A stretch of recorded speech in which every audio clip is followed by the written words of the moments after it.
Hi, McCartney fans, and welcome to episode 147 of Two Legs, a Paul McCartney podcast. We are a Paul McCartney talk show mainly dealing with the solo career of Paul McCartney.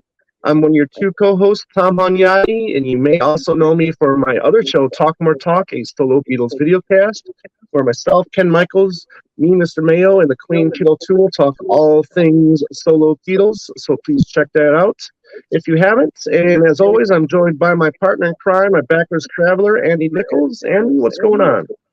Good evening, my friend. How are you today? I'm doing great. Still enjoying that lyrics book, but today, yes.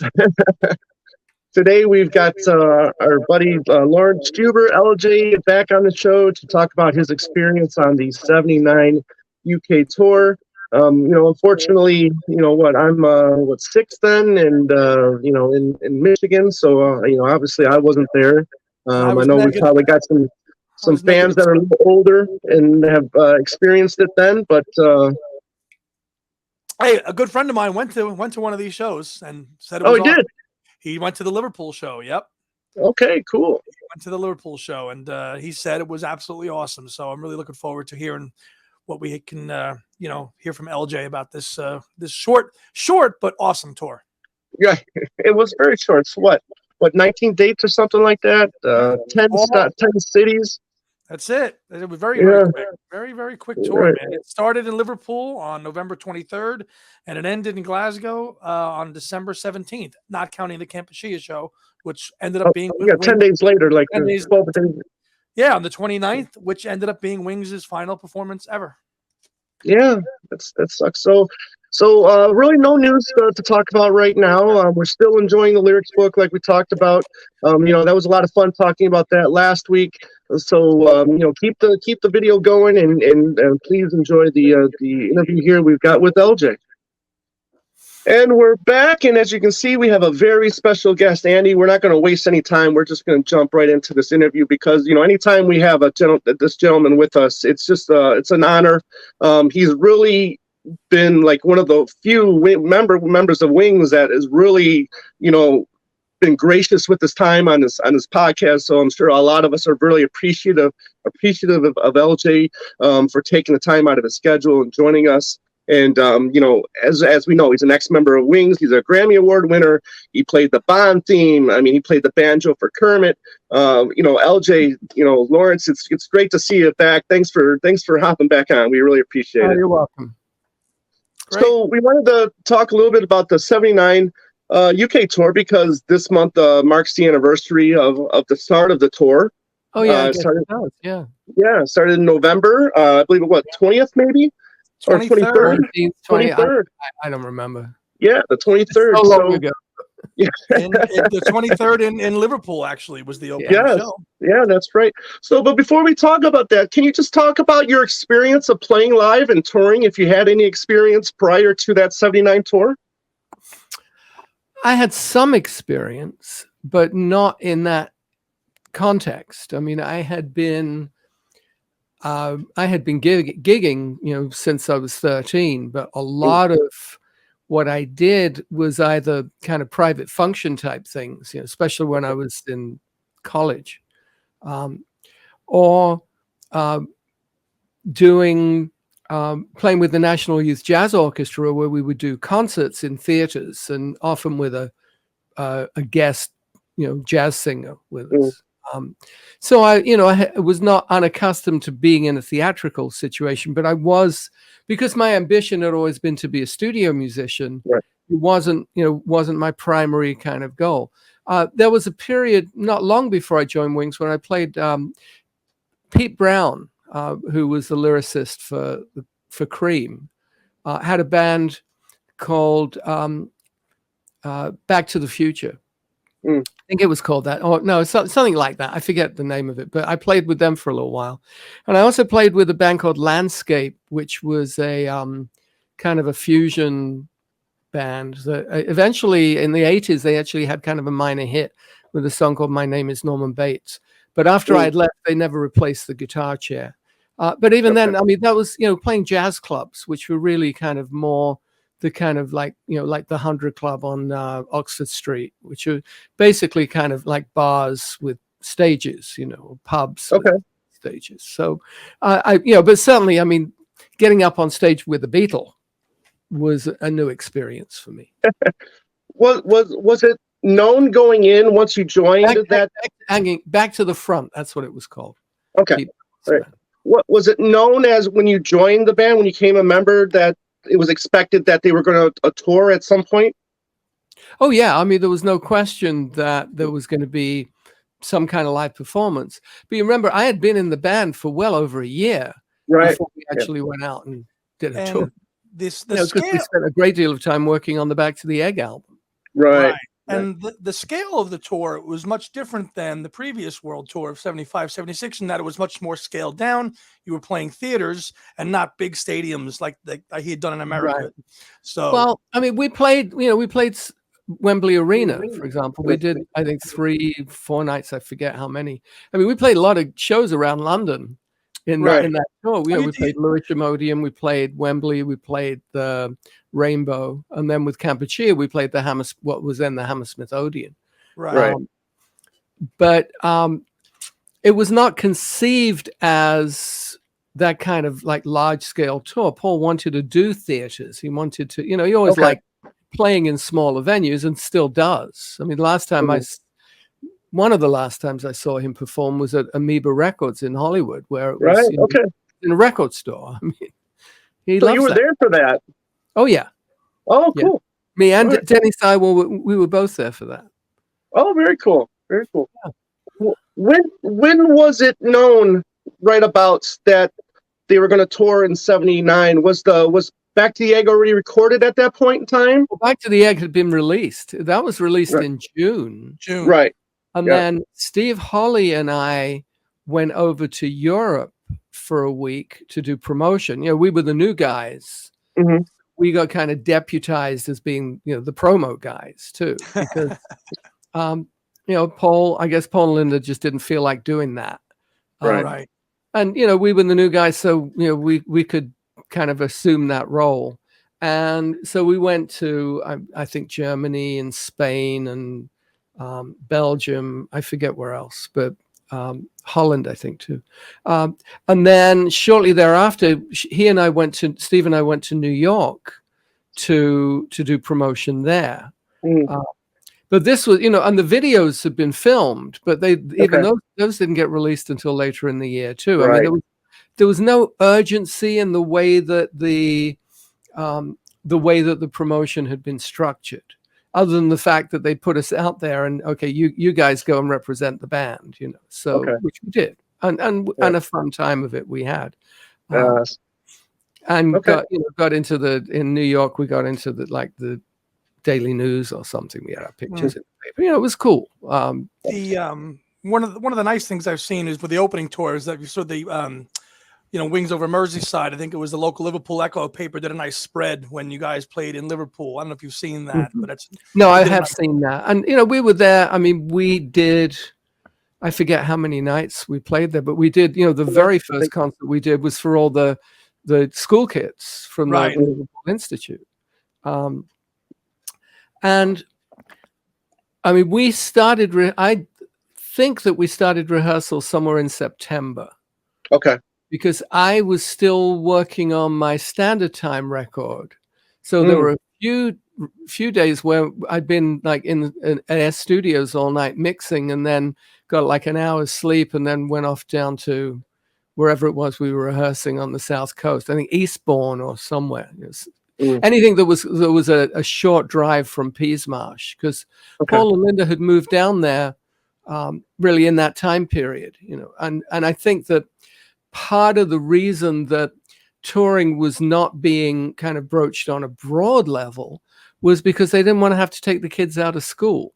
It got kind of settled, and I think Linda was getting a bit tired of the whole kind of gallivanting around the world business.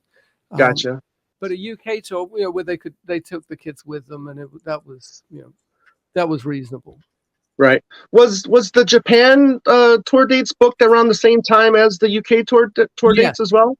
because while we were rehearsing, there's a video of us where we were rehearsing in this tiny little house, like a cottage, somewhere very close to Peasmarsh. And I remember because when we were done, we had to walk back to Paul and Linda's house in the dark with Paul with a flashlight, kind of like the scoutmaster leading his scout troop through the woods. I mean, it was, and this would have been, I think, probably October or something of that year. So, but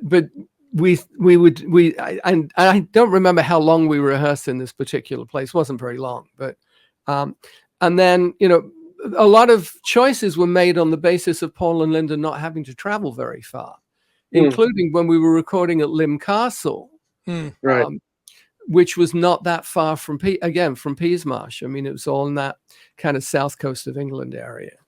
Gotcha. Now, the shows that ended up being for, like we talked about, for the Kampuchea shows, I mean, were those also booked at the same time too? I mean, and did you know it was going to be that? That was an evolving thing. But just to recap, because I didn't quite finish the thought, while we were in this cottage, we filmed this video that was a kind of a little promotion for the Japanese tour. So it clearly had been set up by then. And also, I mean, we had to apply for work permits. And in the process of applying for work permits, they weren't aware of the fact that on my birth certificate and on my passport, because my given name when I was born was Ivor Laurence Juber, that Laurence was my middle name, much in the same way as James Paul McCartney. You know? And so I forget whichever show it was, and you can hear it on the live recording when we were doing Every Night, and I'm about to take the solo, and Paul yells, "Take it, Ivor." Oh, okay. That's where that came from. Was that they started teasing me about the fact that my first name was Ivor. Yeah, and they didn't know that. They didn't know that until it came up on my passport. One of the best solos from Every Night I've ever heard, by the way. Well, thanks. I appreciate it. Yeah, nice job. So then getting to what ended up being the album here. Well, I mean, those tour dates were always included in. You said it was always built up. I mean, how did you I know it was a developing thing because they were putting it together while we were in rehearsal.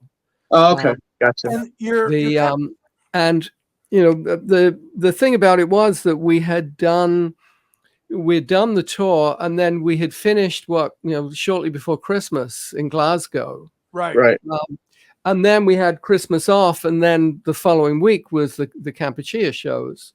Right. And so we lost the kind of the momentum from being in the tour.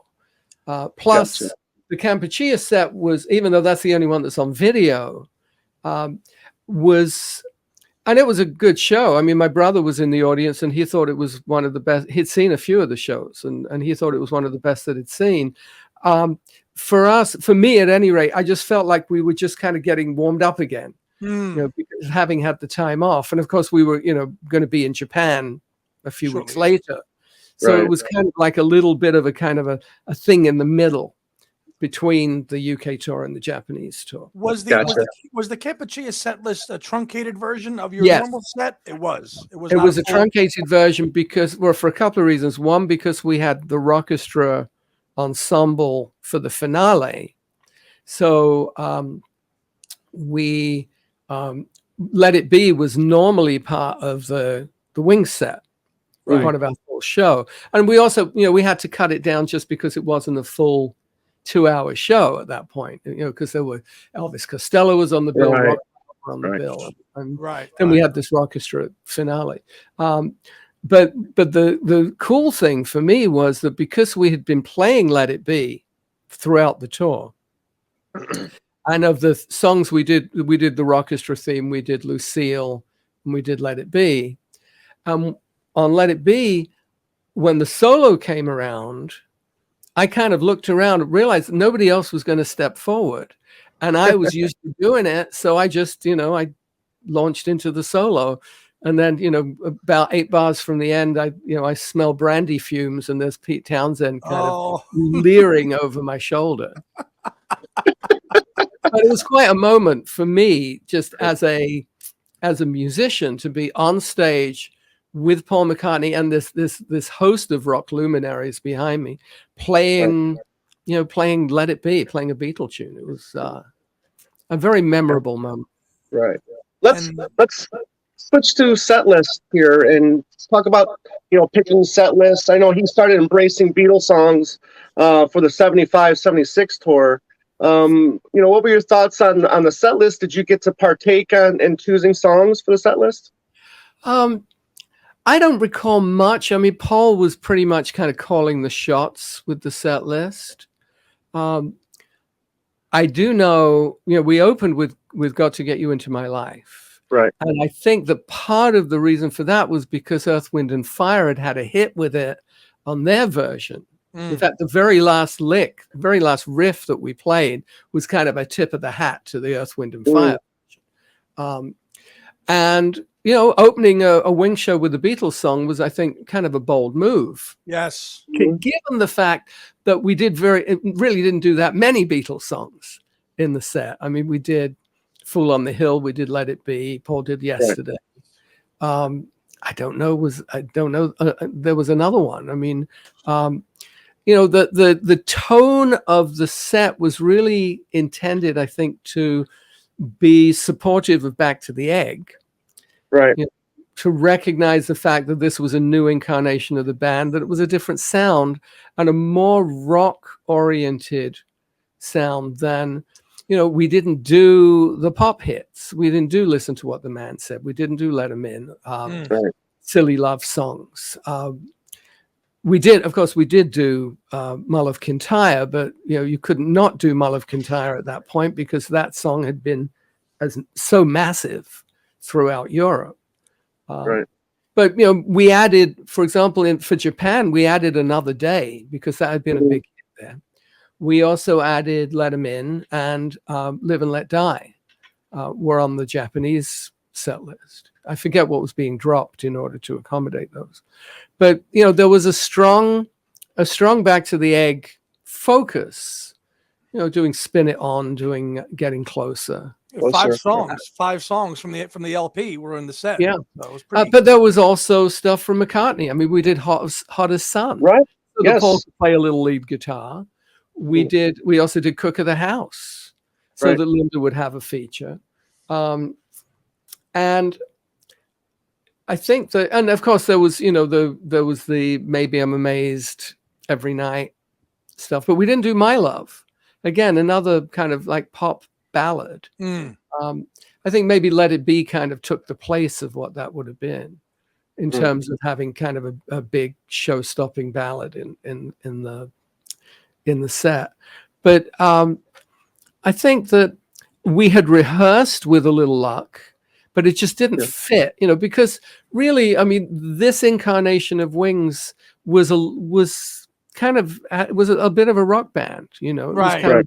And there was always this dichotomy in Wings between Wings as a pop group and Wings as a rock band. And I mean, that stems from the Beatles, but the Beatles kind of musical spectrum was so vast that, not just in terms of the chronology where they started, with 62, 63, where the style of pop was quite different from what pop music became 5 years later, for example. But I think that our Wings kind of leaned more towards the rock end of the spectrum.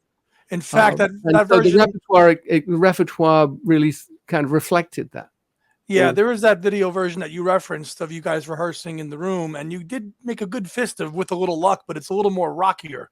Yeah, and it just didn't work that way. No. I mean, that With a Little Luck was a great pop record, but it didn't really fit. It didn't fit.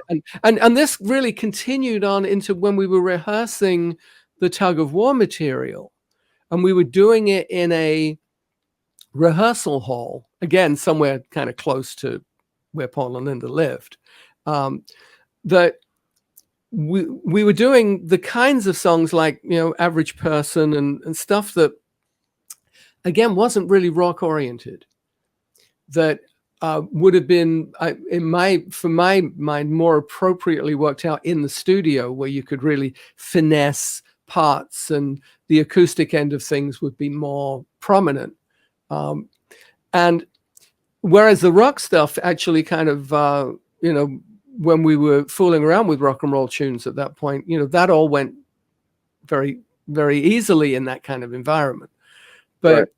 It was just, and of course, once George Martin got involved, it all kind of, the whole perspective changed. But I do think that, we had Coming Up was a new song. And Paul, we was going to ask you about that. I mean, was that presented while rehearsing? Yes. Okay. Yeah. I remember Paul showing me the guitar riff. But, for example, I mean, we did Goodnight Tonight in the set, which had been a big hit. We didn't do Daytime, Nighttime Suffering, which is one of the coolest songs of the decade that he had written. I mean, that's kind of the bookend to Another Day, really. And, but that was, a complicated piece of music. And again, we were just, the energy was a little bit more rock than it was that kind of like almost, the kind of mini symphony idea that that a really finely wrought pop single would be. Right. And I think that Daytime, Nighttime Suffering kind of fits into that area with all of its little kind of the little vocal breakdown and just the tone of it, the different colors of it. But of course, there was the stamp, the old stalwart songs like Go Now, of course, for Denny, and and we did Again and Again and Again, which was a back to No the Words. We did No Words, but we didn't do. I mean, other than No Words and Band on the Run. and Band on the Run, we didn't do anything else from that album. We didn't do Jet. Right. We didn't do Mrs. Vanderbilt or any of that stuff. Right. That's surprising. But you did I've Had Enough from London Town. Interesting. We did do that. We had done the video of that when we first went up to Scotland in May of '79. But again, it was kind of a rockier song. But what else was there from London Town? Not much. Right. Name and address. Yeah. Right. What was the question here? So we know that Henry McCullough was not really the biggest fan of playing the same thing every night. I mean, was that okay for you and did Paul insist on playing the same solo? I mean, the same way to be true to the studio, if you will. Well, I think that, there's a delicate balance there because, when there is a familiar solo, I mean, for example, when I do an instrumental version of My Love, when I'm doing, a band concert, and I functionally reproduce Henry's solo. And when I do Junior's Farm, I functionally reproduce Jimmy's solo because of both of those songs I do as kind of an homage to my predecessors in the band. I think that, Paul likes it when solos are short.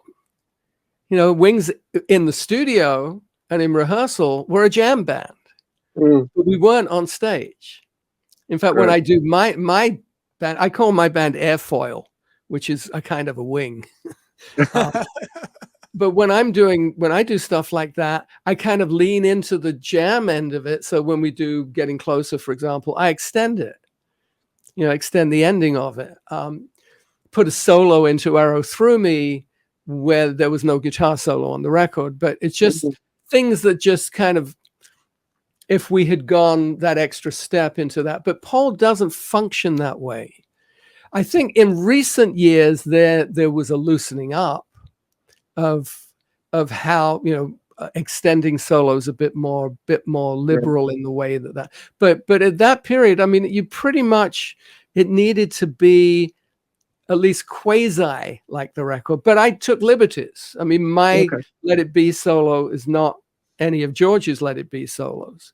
And even if I'm playing on Every Night, even if I'm playing, the kind of melody, I'll kind of play around it a little bit. But that's always been my thing, was to try and put, even when I was playing something that was a reproduction of something else, just to put my stamp on it.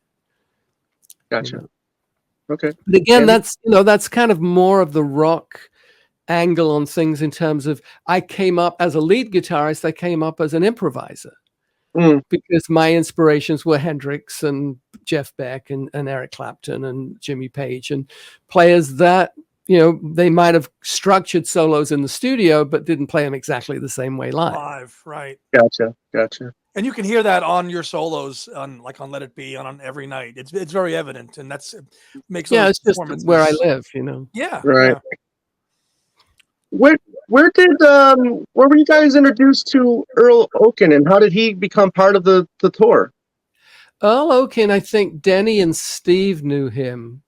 As it turned out, I didn't know at the time, but he was a neighbor of mine in Portobello Road in London. Okay. But I think, they didn't want another band opening. And Earl was such an eccentric character that he was in such a different space from Wings that it wasn't like a competitive situation. It was really just, rather than have a stand-up comedian warm up the crowd, you have this guy that has, wears spats and bowler hats and sings kind of old time songs, but then, cracks, a joke, and then has some kind of humor in the songs too. Lovely guy and very easygoing. And I remember when we first, the hotel in Liverpool, they had his name spelled wrong, and they were looking for Mr. Earl Oink. Oops. Yeah. Roby the Robot. What can you say about that? It was just a gag. I mean, on Good Night Tonight, there's one of the early drum machines was part of the rhythm track on that, and so we had that with the live performance, and so the robot was there really just as a gag for Paul to kick it and get the rhythm box started. Okay.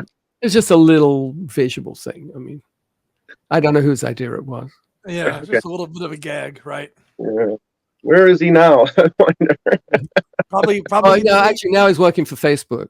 Yeah, facial recognition and the whole nine. Very good. Your brother, you mentioned your brother earlier. I mean, he showed up to a lot of shows. He took a lot of photographs, right? He took a bunch of photos, and in my Guitar with Wings book, there's there you go. The shots of the band live, I think were all mostly from him. The photos, my photos in there were all mostly studio stuff, or on the band bus or whatever. And of course, when I'm on stage, I mean, Linda would take photos on stage. Sure. And I've never seen any of her on stage photos. So there's got to be a whole library of them somewhere. Right. But for me, it was, when I joined the band, I got a decent camera, so I could be kind of a fly on the wall and document things. But Graham, my brother, did, he took a bunch of pictures and went through them and picked the ones that kind of fit the format of the book. And he's a rather good photographer. He had a background in graphic design, so that and he loved coming to the shows. So I got him a photo. I forget which show it was. I got him a photo pass for, which he was thrilled. Oh, cool. Yeah. Oh, nice. Yeah.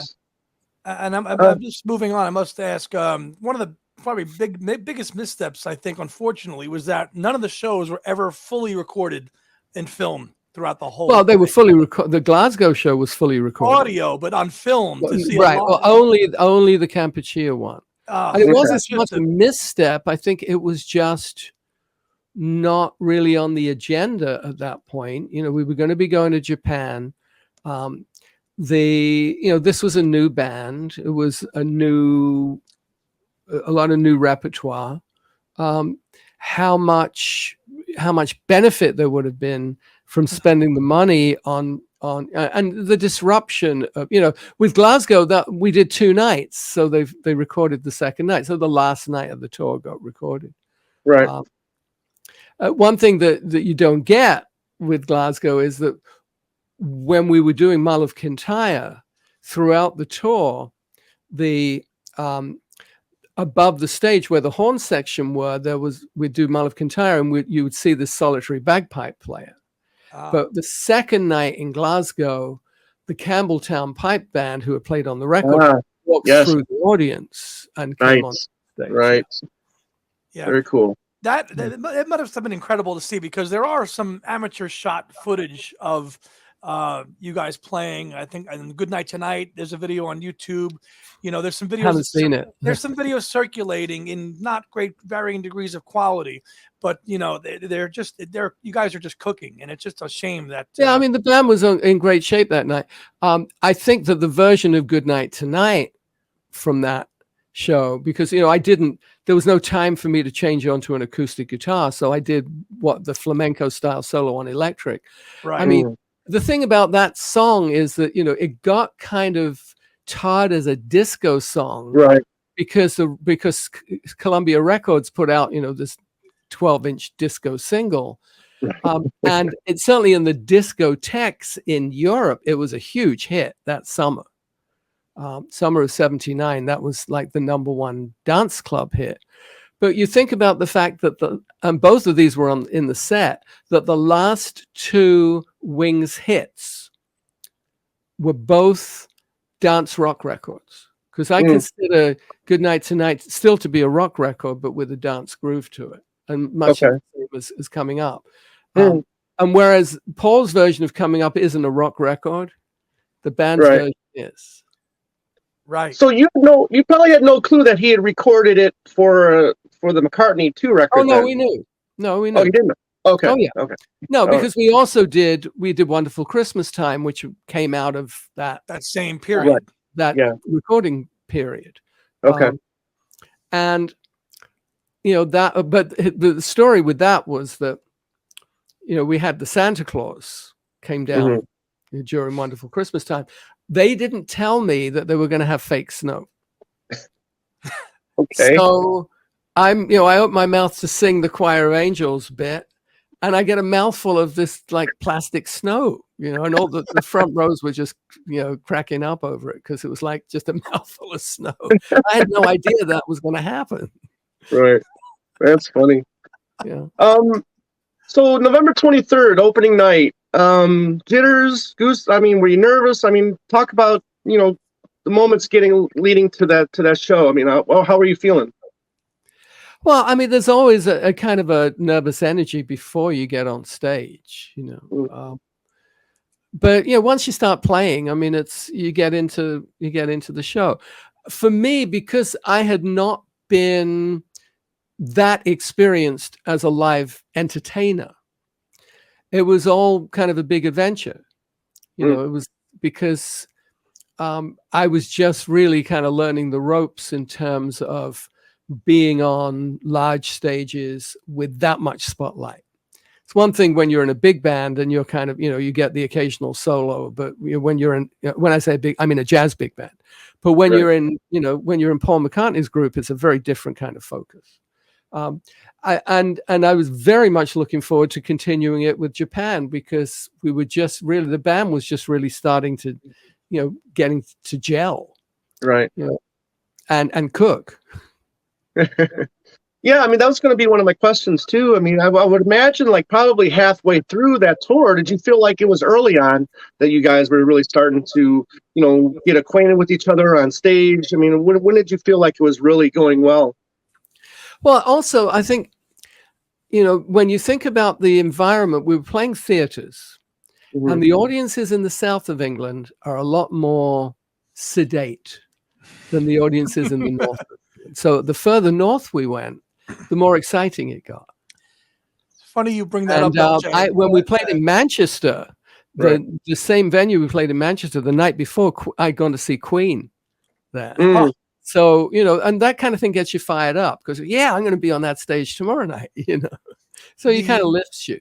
But, I think by the time we got to Newcastle, I think that was really, really starting to feel like things were kind of getting, quite hot because there was a very enthusiastic crowd. I think that might have been the concert where the power went out and we ended up jamming on When the Saints Go Marching In for a little bit.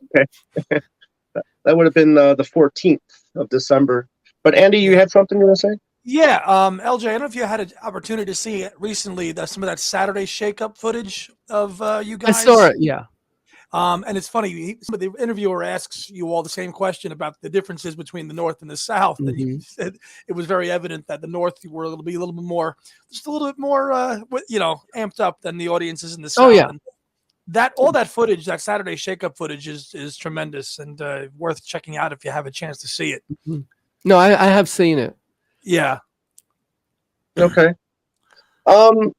Did you learn much about yourself as a musician throughout that tour? I mean, I'm always learning stuff about myself as a musician. I mean, that's doesn't stop. I've been playing guitar now for 58 years. Wow. So there's always something new to learn, and it just, it's. I think the thing I learned most on that tour was really just starting to get a better understanding of the craft of being an entertainer. Okay. Right.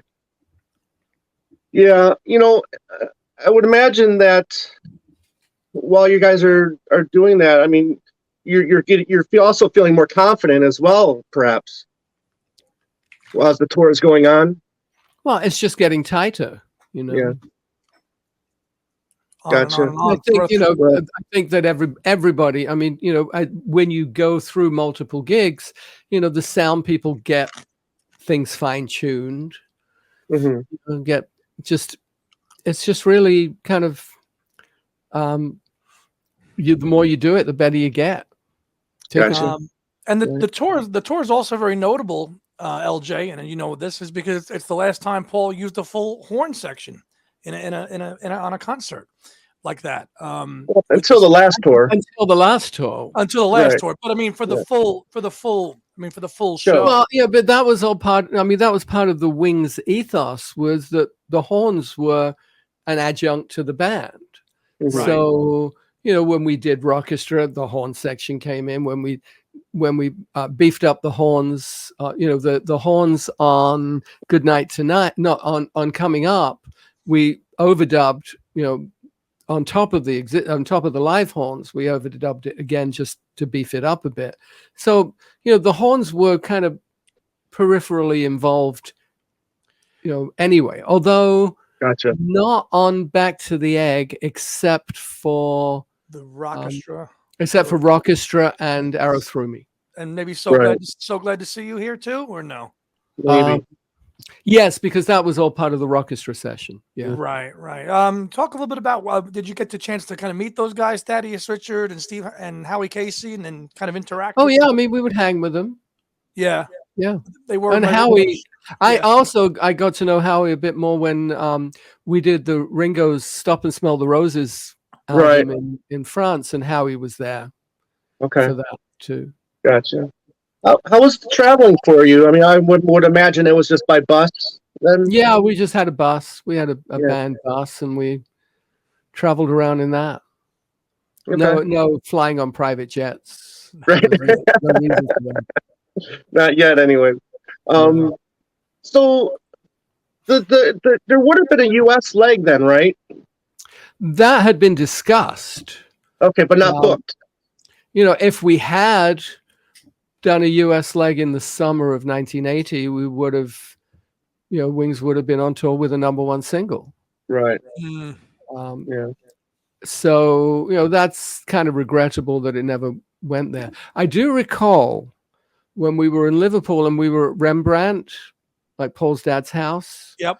And we were having a party after the opening night, I think it was, somewhere around in that time period. And Harvey Goldsmith, the tour promoter, was there. And the TV was on, and there was some footage of, I think, Jerusalem or somewhere. And I remember him mentioning that there was some request to have Wings play in Israel. But nothing, I never heard anything more about it. It kind of struck me in that particular moment. but the the plan was we would do Japan, and I imagine probably would have done some European dates if we were going to do a US tour. But that all got blown out by Paul getting busted in Tokyo. Right. Yeah. Well, I was going to try to avoid that part. I think that it was just starting to be too much pressure on the family to be trying to balance the band and the family. And of course, once John died, that Paul didn't tour again, for almost a decade. Correct. Right. Your time with Wings, I mean, were you disappointed that it didn't last a little longer, or your recording, especially with recording, and specifically with album, because you only did the one album and one single, really, and a bunch of the cold stuff, right?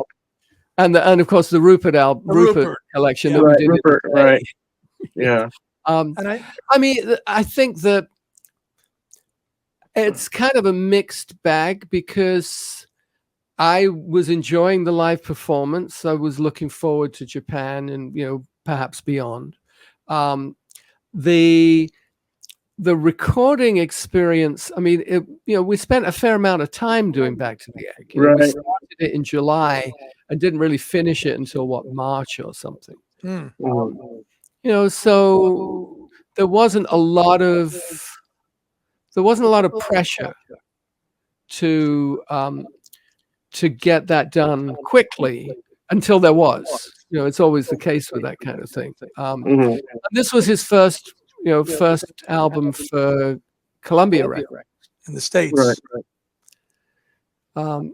So I think that, I don't know, it would have been great if it had continued. I went into it with the expectation that, having seen Wings go through kind of these 2-3 year incarnations, that it probably wouldn't go beyond that. And as things were especially after Japan, I was starting to set my sights on moving to New York. Okay. So I could see that, there was going to be an end to it. It was just hard to predict exactly when it would be. Right. What will be nice, LJ, is eventually, as Paul's archive series continues and Back to the Egg does finally get reissued. Finally, I think a lot of people will be able to see and reappraise. There will be a very large hip hip hooray when that happens. I will, because there's so much content in that period of your time with the band, so from 78 to 80. There's 81 really, and there's so much. Yeah, it was 81. Yeah. 81. There's so much that went on in that period that could really encompass a really lavish package to represent your period with the band. Well, you could certainly have. I mean, you could have the Back to the Egg album plus the few outtakes there were from those sessions. Cage, most notably. There's some confusion. People seem to think that Weep for Love was recorded during the Back to the Egg sessions, but it wasn't. Okay. That's Dennis' tune. We did that when we were at Lim Castle doing the videos after the album was complete. That was one of the songs we recorded because they had a mobile truck there, and we were still doing a little bit of recording. Okay. So the only outtakes I know of, apart from alternate mixes of things, would be Cage, and there's my tune Maisie, right? Which I think once we had recorded it, Paul just forgot about it, and it never kind of really was a contender for the album. But other than that, you've got the Kampuchea set, because that album is never going to come out. Because it was hard enough to get it out in the first place, right? Because everybody was on a different record label. Here you have a whole side of Wings on Atlantic Records, which when Paul's deal was with Columbia, which, truth be told, might be a sticking point. Why Back to the Egg archive has maybe been a little delayed to get that material. That would make that shouldn't make a difference. I think that there wouldn't be that live stuff. More likely, it would be the Last Flight. Right, this one. Stuff would be part of that package, along with the video of Kampuchea. Not not a standalone audio. Gotcha. And then perhaps, I mean, obviously you've got Good Night Tonight, you've got Daytime, Nighttime Suffering. There were some of the tunes that we worked on. The very first session we did Same time next year. Same Time Next Year. Right. And the very last thing we did before I jumped ship and moved to New York was Same Time Next Year. They did a remix of it, which wasn't the same remix that came out on the Put It There single. Different. It's a different remix. I mean, not that it changed very much. But. No, but then you've also got a slew of you all made a ton of music videos for the album too. Well, yeah, there's videos too. Yeah. So there's all that supplemental material crammed into this. Right. Yeah, and that should all be in one place with a glossy booklet and It would be nice. I mean, I covered kind of my end of it when I did my Guitar with Wings book, because I had the photos and I had the narrative that went along with it. But my narrative is very different from Steve's or from Dennis, because everybody's perspective was different. People remember things different. Right. Well, a couple of my favorite photos of yours is in the McCartney 2 archives set, actually. And I don't know if you remember these or not. Well, I remember that, yeah. But it turned out to If be you look at my right hand from the album. My right hand fingernails there. In those days, I was still in the kind of classical guitar mode with long right hand fingernails. Gotcha.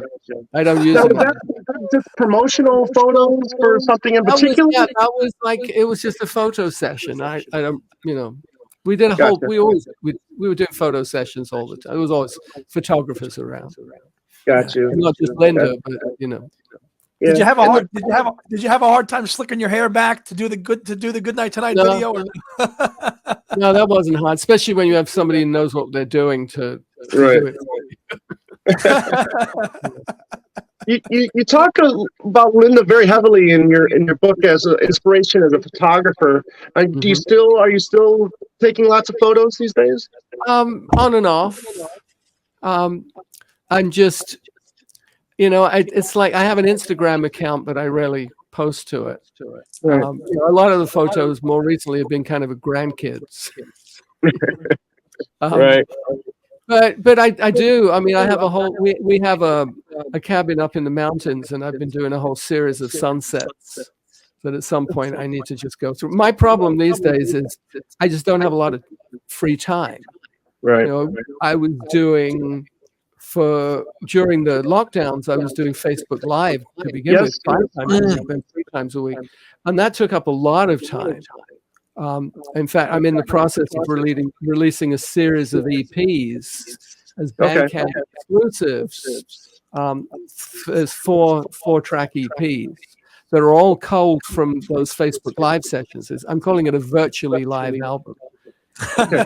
So they're not going to be physical EPs, or are they just going to be? No, they're not physical EPs. There will be a limited run of physical CDs. As much as people buy CDs anymore. I mean, it's really, we live in the streaming universe, and even downloads. Right. And those will be available on your website. No, the EPs are Bandcamp exclusives. Okay.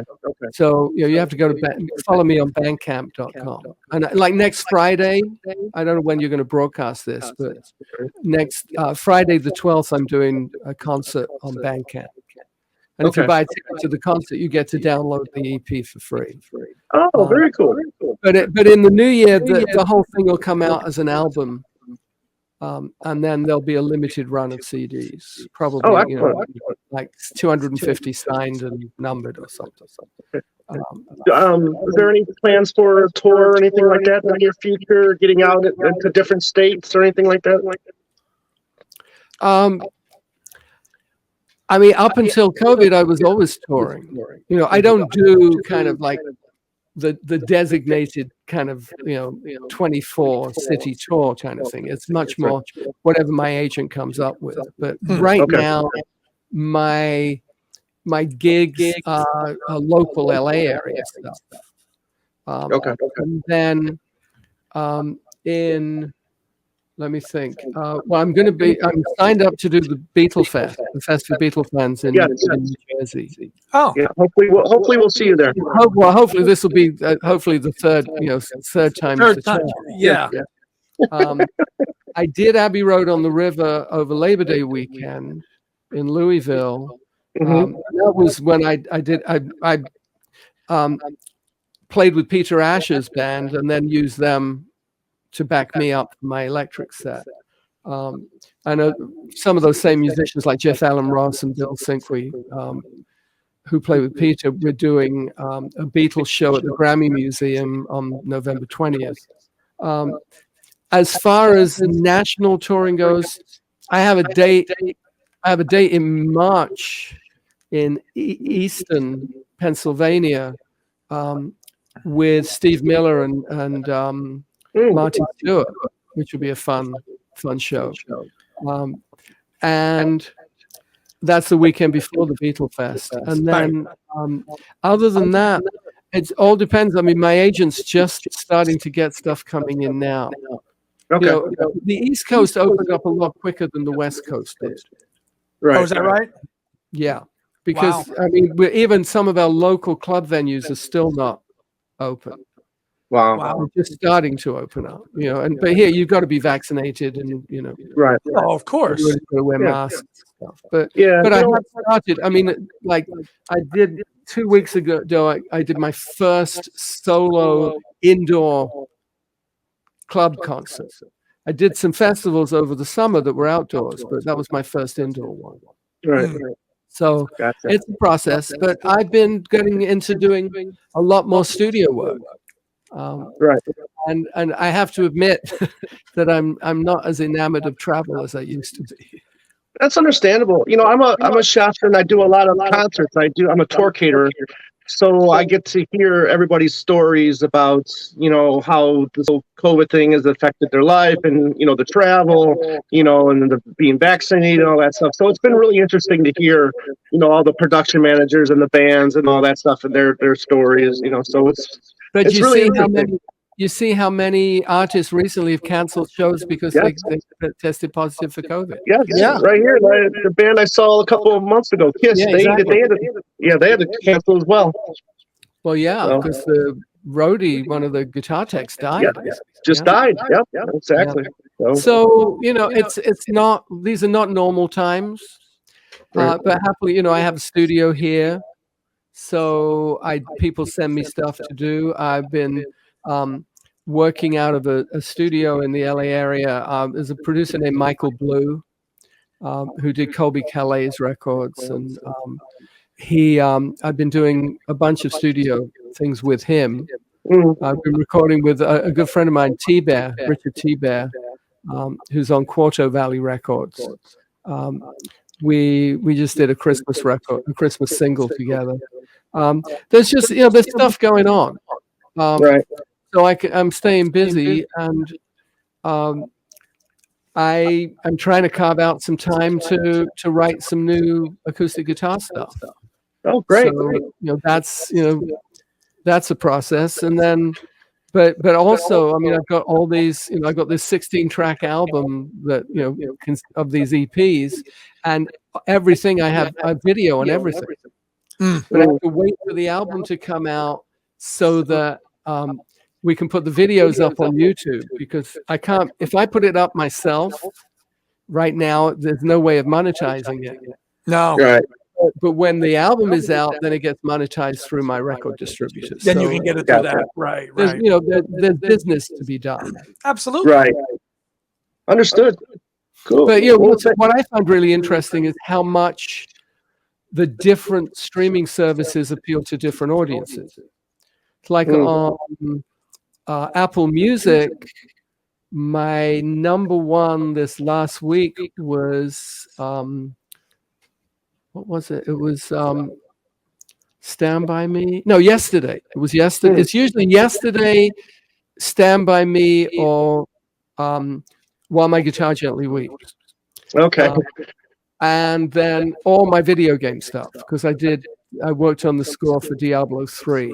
Diablo 3, right? That stuff gets a lot of play, and on Spotify, that usually is the kind of the stuff that gets the most play.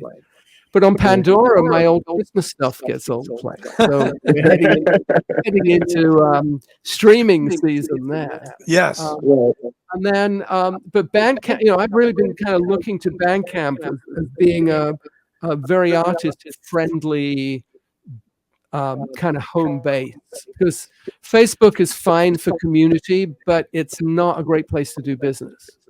Okay. Whereas with Bandcamp, I can charge $10 for a concert, and people can download the EP, for 10, within that. And the stuff stays up there for 48 hours, and then it's gone. Whereas on Facebook, unless you would go in and vacuum it out, it stays on there forever. So and I'm happy that I've got this lovely community on Facebook, but it's not in and of itself a way of doing business. No. The fact is that I'm in the music business. Right. Oh yeah, you're not in the friend making business. You're in the music. Exactly. Well, you have to balance. Yeah, I understand. Life and commerce, Right. I understand. I hear you. Well, we really appreciate you talking to us about your memories of that tour, and whatever you got, coming out, we'll make sure we help promote it as well. So, we'll put your website down below and the link so people know to take it out. And also, don't forget that his book, Guitar with Wings, is still available on the website. Lovely Christmas present. Yeah, yeah, it's a great book. A lot of great photos, and a lot of your CDs are still available on your website. Yeah, CDs are still available. I mean, but literally, people just don't, unless it's at a concert, people don't buy CDs, right, like they used to. Yeah. And I did vinyl. I did my Under an Indigo Sky album about 7-8 years ago. Came out as a limited edition vinyl for Record Store Day. And that's a nice way to sell through that stuff. But right now, the manufacturing on vinyl is so backed up that it's 6 months. 6 months to a year. Yeah, it's amazing. Well, the raw material's not there. Right. Matter of fact, I think Ringo's last EP, he put the CD out, but the vinyl is coming out like months after. But didn't he do a cassette too? Yes, he did a cassette as well. Yeah. My cassette player doesn't work anymore. That's the trouble. I still got boxes of cassettes and DAT tapes and 2-inch recording tape and everything else. But we live in a digital world. That's right. And there are some of my stuff's available as high-res digital. Right. Okay. Which is, it's a nicer way to listen, especially when if I go into Capitol, as I did on a few albums, go into Capitol and have Al Schmidt mix it or record it, and it's just a different dimension, sonic dimension. Right. The world of digital recording, when you start to get into higher sample rates, it's when you really start to appreciate the quality of what recording truly is. Right. Cool. Yeah. Very cool. Right. Andy, anything else you want to add before we sign off? No, just thanks again, LJ. It was always a pleasure talking to you. You're very welcome. Thanks for having me. Yep, and we'll get this up in probably about a week and a half or so. Lovely. And where are you guys based? I'm in Phoenix. I'm in Phoenix, Arizona. So if you ever come back to the meme, I'll make sure to get there and And Andy? I'm in New Jersey, so I'll see you at the fest. Which exit? On the exit 145. So you know that, okay? We're doing just in passing the Grammy. We're doing this show at the Grammy Museum on the 20th of November, which is the Beatles 62 to 66, the Red Album. Right. Mm-hmm. Albert Lee's doing it. Prescott Niles from the Knack is doing it. Ron Dante from the Archers is doing it, and Maria Muldaur just signed on to do it too. Oh, okay. So those artists will also get to do some of their own like we'll do Midnight at the Oasis. It'll be a cool show. And stuff like that. Local things are just so much fun to do, where I don't have to get on a plane. Right. Just go right there. Like from my house to the Grammy Museum is like 13.5 miles. Wow. Convenient, very convenient. Yeah, I could almost walk it if I didn't have to schlep so many guitars. All right, then. Take it easy, well, thank you very much, LJ. Listen, you've, like I said, you've really, graced us with your time on all these podcasts, and I'm sure all of us really appreciate it. And thank you for your time, and peace out, and hopefully we can talk to you again in the future sometime. All right. Look forward to it. Thank you. Cheers. Bye-bye. Thank you. Bye-bye. Bye. Okay, then we're back. So, Andy, that's LJ again. Yeah, always a gentleman. He's always gracious with his time and answered all of our questions great. And his memory is, he's very sharp, and he knows the dates of when he did things with Paul, recorded the sessions, and it was just a pleasure talking to him again. And as we brought up in the episode with him, I think he's really eager to see an archive issue of the Back to the Egg stuff too. He wants that. Oh, I hope so. Absolutely. And I'm sure he'll partake in that too if they ask him, to write a few, So really looking forward to that, as is everybody else out there. All the McCartney fans are looking forward to that. But yeah, it was really cool just to get his experience and his thoughts on that, like you said, that really quick tour. Unfortunately, the last one. Yeah. It was all that final version of Wings. It's all they had was that short UK tour, obviously being cut short with Japan. And really interesting to hear him say how US was kicked around for the summer of 1980. But obviously it was just, never going to happen. But what if, man? Yeah. And like you said, too, it would have been really interesting, too, because, they would have been on tour with a number one with coming up. And, I wonder, does McCartney 2 albums still come out? I don't think so. I don't think it would have. I don't think it would have come out then. I really don't. Because that album came out in May of 80, right? Yeah, I think so. Yeah. May of 80. So maybe he delays it a little bit, Who knows? Obviously January 1980, a whole monkey wrench gets thrown into the whole thing. So yes, and that was a big monkey wrench anyways. But so a lot of fun with LJ. Thanks again, and please check out his website. As we showed in the interview, he's got the Guitar with Wings. Really good book, a lot of great photos, a lot of great memories with his time with Wings. So go to his website, and you can check that out there. And until the archive edition comes out, go out and try to find this sucker somewhere, because this is the best audio source of that final tour with Wings, the show in Glasgow on the 17th of December. Can't tell you where to get it, but do your work, people. You can and that's just live, right, Andy? Just live. Yep. Okay. That is just a live 2 discs and soundboard recording as well. And that's of the Kampuchea show, right? Right, this also has Kampuchea on it as well. Okay, it includes the Kampuchea, because the Kampuchea, as he told us, was a shortened version of the set. Setlist. Yeah, but you get that if you find the Last Flight CD. The Kampuchea stuff is on there as well. Does Kampuchea ever get a CD release, Tom? Do you know? No. It's I think it's one of the few projects of his that hasn't gotten a CD release. Right. So and if it did, it might be bootlegged. I don't know. So just a great tour to hear some hidden gems that we never heard live before. No Words, I've Had Enough. Right. Back to the Egg material. This was the only time this material was ever going to get played live. So it's just a nice kind of capsule of time. And as LJ mentioned, there wasn't the mega hits were not on here, aside from Band on the Run and The Mull of Kintyre. No Jet. No Silly Love Songs, no Let 'Em In, no Live and Let Die, no My Love. Nothing, none of them were in this set list. So it's a exactly. It's a very unique set list, specific to this period in time.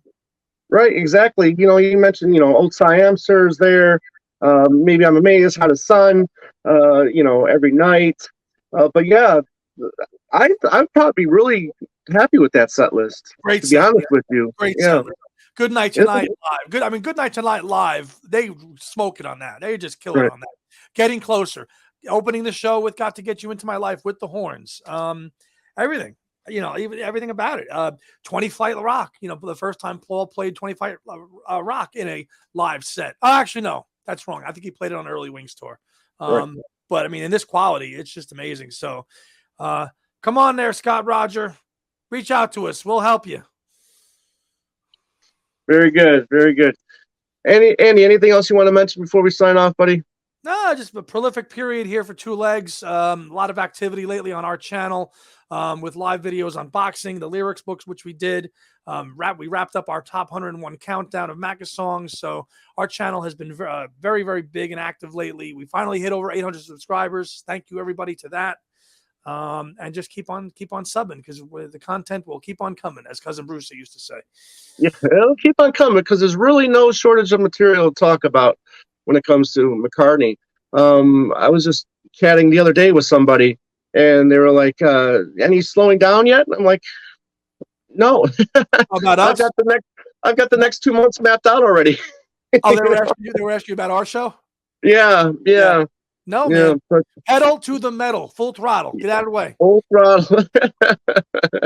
Helen Wheels is on charge, man. We're going. Well, this is it. This is us, man. This is what we do. Yeah. Yep, that's right. So, but Andy, always great to hang out with you, buddy, and talk about our favorite musician of all time. So, Always. But yeah, you can check us out on Instagram, Twitter, and Facebook at Two Legs Podcast. Email us at twolegspodcast@gmail.com. There's the website twolegspodcast.com, where you can check us out there, and you can find all the videos there, or you can just go to YouTube and type in Two Legs, a Paul McCartney podcast.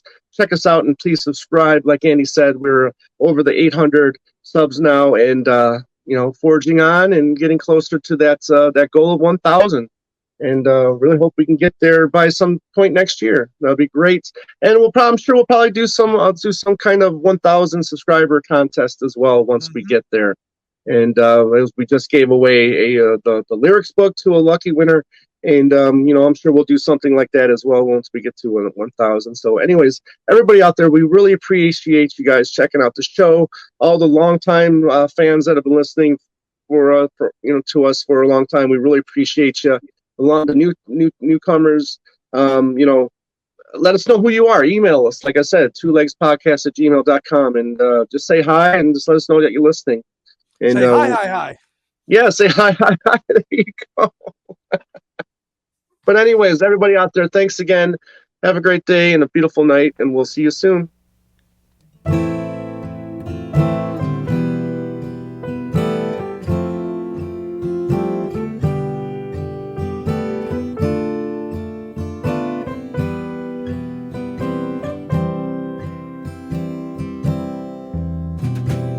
You've been listening to Two Legs, a Paul McCartney podcast, hosted by Tom Hunyadi and Andy Nichols, with musical contributions by Dylan C.